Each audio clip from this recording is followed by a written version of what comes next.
Compact pakub ettevõtetele virtuaalset assistenti, mis kaasab ettevõtte töötajaid keskkonnahoidu.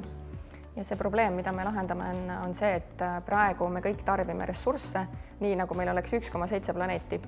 See tähendab, et me kõik peame oma harjumusi muutma, mis on muidugi üks suur väljakutse, aga meie eesmärk ongi näidata, et igapäevaste väikeste sammude abil sa saad kollektiivselt luua väga suurt mõju.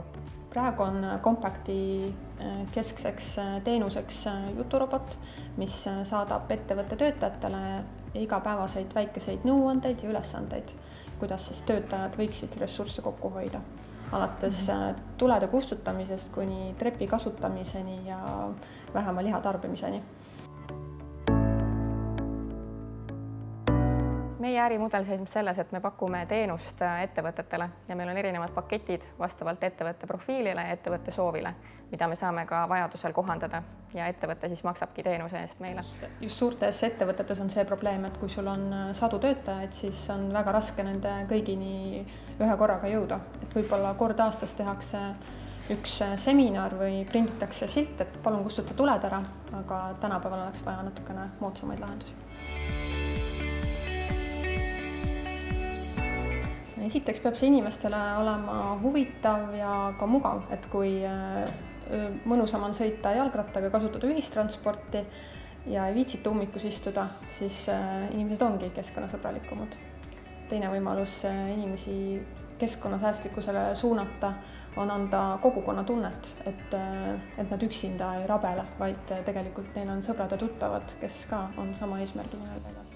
Hästi tähtis on ka see, et inimesed saaksid aru, et mis tagajärjed nende tegudel on ja kuidas neid tagajärgi saab muuta. Näiteks vaadata mingit dokumentaalfilmi, et väga paljusid inimesi on see just suunanud sinna keskkonnahoidliku käitumise suunas.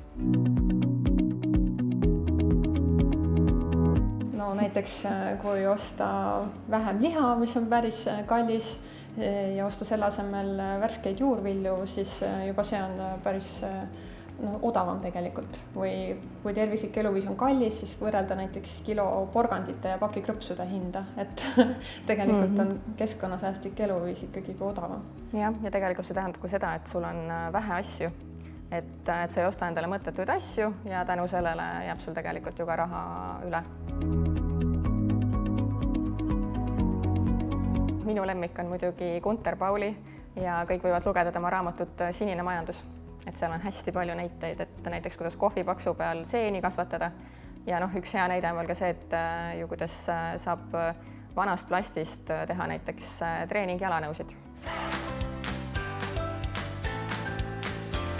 3 eelist ettevõtte jaoks, kes on vastutustundlik ja rohelise kumandiga, on esiteks kindlasti see, et kuidas sa väljapoole paistad ehk siis enda klientidele. Et tänapäeval on keskkonnahoid ja vastutustundlikkus on igal inimesele väga oluline ja tegelikult inimesed ei taha tarbida selle ettevõtte tooteid, kes ei ole vastutustundlik. Ehk siis sa saad otseselt suurendada enda tulusid. Teiseks, sinu enda töötajad on õnnelikumad ja sa saad ka endale andekamaid uusi töötajaid, kuna tänapäeval on kõigi jaoks oluline, et ettevõte oleks vastutustundlik.